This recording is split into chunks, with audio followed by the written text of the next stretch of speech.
Kami dari kelompok 3 dalam mata kuliah Industri Halal, Program Studi Ekonomi Syariah, kelompok 5. Kali ini kita berada di salah satu UMKM di Kabupaten Bone, tepatnya di Jalan Dr. Wahidin di dekat lampu merah, yaitu Donatku, yang merupakan salah satu UMKM yang sejak berdiri pada tahun 2020 hingga kini. Dan tidak kalah pentingnya, usaha ini sudah bersertifikat halal loh. Nah, di video ini kami mengajak kalian untuk menyimak langsung kisah inspiratif dan pengalaman dari pemilik UMKM Donatku. Saksikan video sampai selesai ya.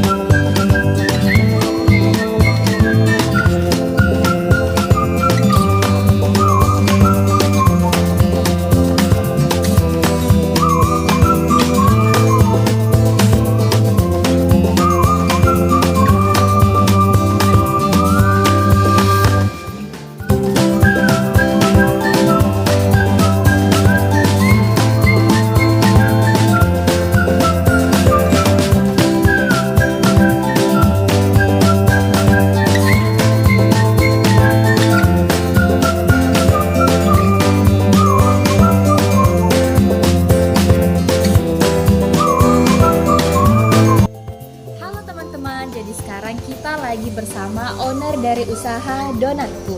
Nah, sebelum kita memulai percakapan kita ini, kami akan meminta untuk Bapak owner untuk memperkenalkan dirinya terlebih dahulu. Perkenalkan, nama saya Fajar Alwi Esos, owner dari Donatku Bone, umur 32 tahun.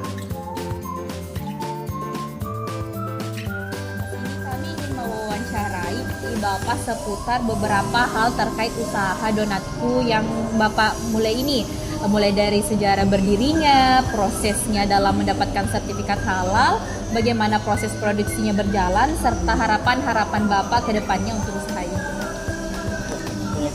Pertanyaan pertama, sejarah berdiri. Awal berdirinya usaha ini tahun 2020 kalau tidak salah, 2020 awal COVID. Jadi bisa dibilang Pak, COVID yang menginspirasi. Ya, bukan langsung usaha ini yang saya lakukan toh. Usaha pertama itu cemilan, yang kayak snack gitu, seperti itu. Cuma untungnya tidak terlalu bagus, cuma cukup untuk susu anak saja, tidak ada yang bisa di save. Makanya saya pikir kemarin kan kebetulan usaha donat ini kakak saya punya usaha seperti ini di Makassar. Saya berpikir kenapa tidak saya buat di sini saja. Sebelum saya buat, saya survei dulu siapa saja yang jual donat di sini. Ada beberapa yang saya survei, ternyata tidak ada yang sama hasilnya.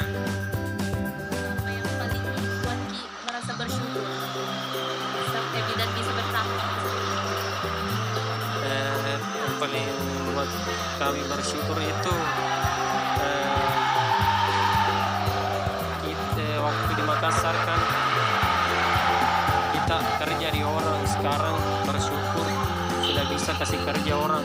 Sekarang kan sudah berapa itu karyawan di sini, 3 depan, 5 belakang, 8 plus 11 nih, 11 orang sekarang yang bisa kita kasih kerja. Itu sebenarnya syukurnya di situ. Kita bisa kasih hidup juga orang. Ya. Itu Pak seputar sejarahnya. Selanjutnya terkait dengan topik sertifikasi halal akan ditanyakan. Baik, saya menanyakan mengenai sertifikasi halal. Sejak kapan UMKM ini memiliki sertifikat halal? Tahun 2023 kalau tidak salah, 2023.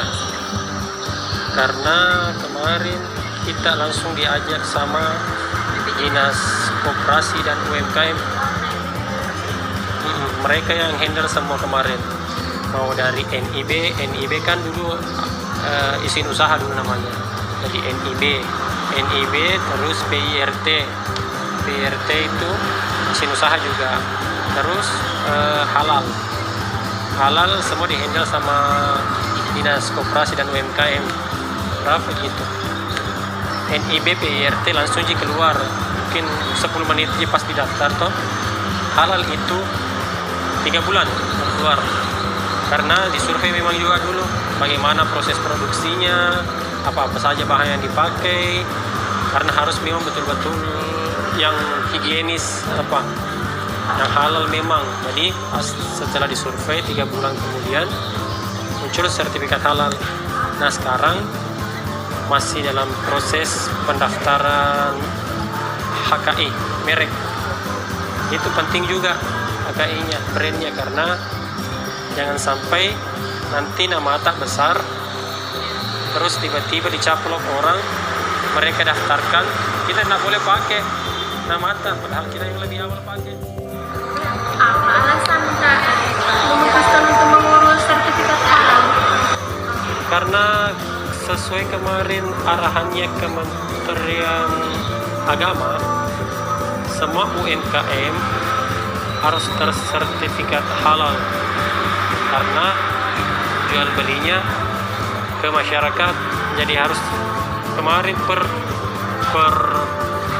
akhir Desember, kalau tidak salah Desember 2024 kemarin terakhir pendaftaran gratis untuk sertifikat halalnya. Per 2025 kemarin kayaknya mulai berbayar. Masih ada perpanjangan kenapa? Oh masih perpanjangan? Oh ya lebih bagus itu. Karena ini halal kalau tidak salah per 5 tahun kalau tidak salah. Jadi nanti 5 tahun setelahnya, kalau saya 2023 berarti 2028 nanti daftar ulang lagi. Dalam proses produksi saya alihkan ke saya.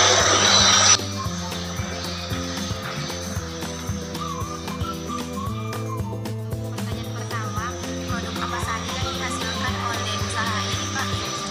Yang paling utama itu donat, roti, brownies, banyak sekali. Kayak cookies roti gulung almond ada. Pokoknya yang berbau-bau roti kita produksi. Mau roti, kita juga jual roti untuk burger. Terus kita juga jual roti bakar, yang roti Bandung kita juga produksi itu. Karena masih minim peralatan, jadi masih sementara itu. Kalau kayak untuk buat roti-roti tawar roti-roti yang lain bisa semua, cuma karena fasilitas peralatan yang belum mumpuni jadi kita belum produksi. Cuma yang lain yang gampang-gampang kita buat banyak.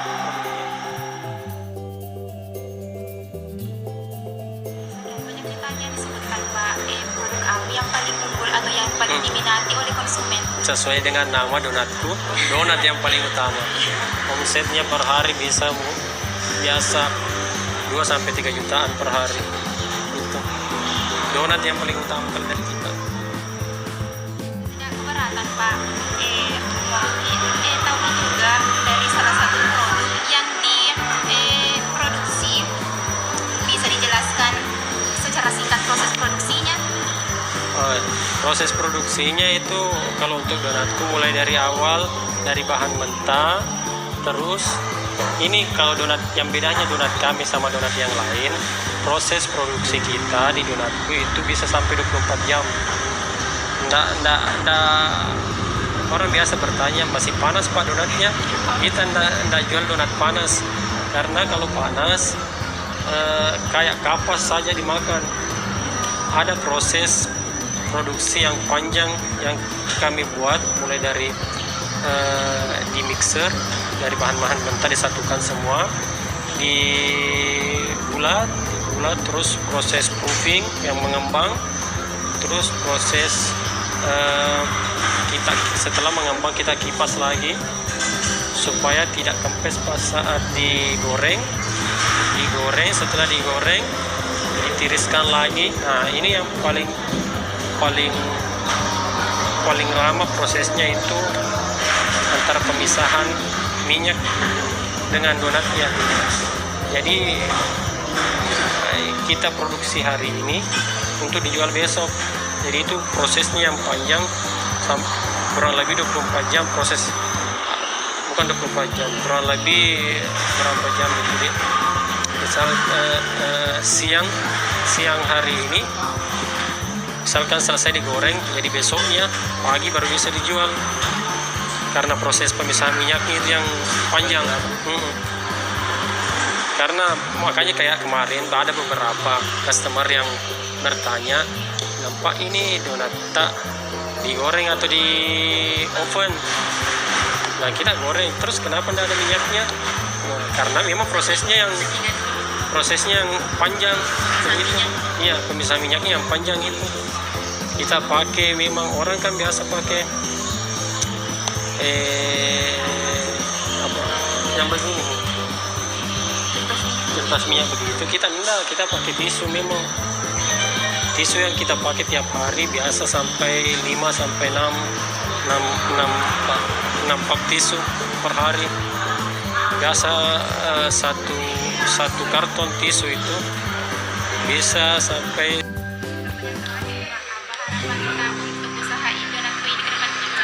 Harapannya kami semoga donatku bisa ada di kota-kota lain.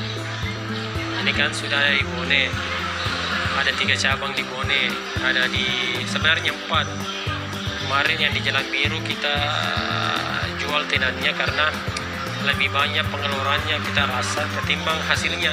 Jadi kita potong. Jadi sekarang sisa 3 di Bajoe, di sini sama di Bone Utara 1. Itu saja Pak pertanyaan-pertanyaan dari kami. Terima kasih banyak atas waktu dan kesadarannya, dan terima kasih juga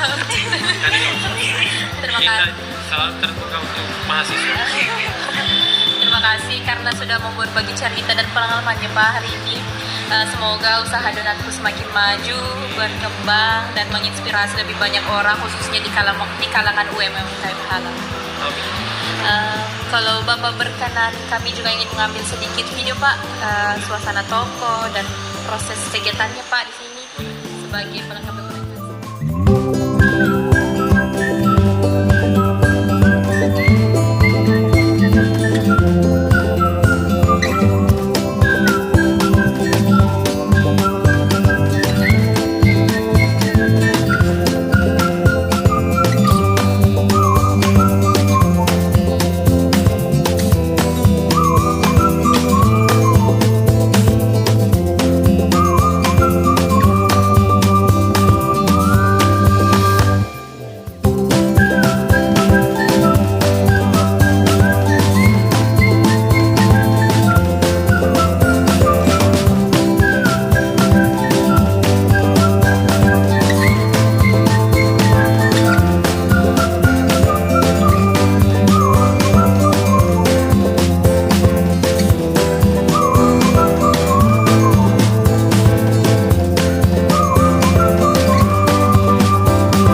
di balik UMKM Donatku, baik dari sejarah usahanya, proses untuk mendapatkan sertifikat halalnya, bahkan dari proses produksinya.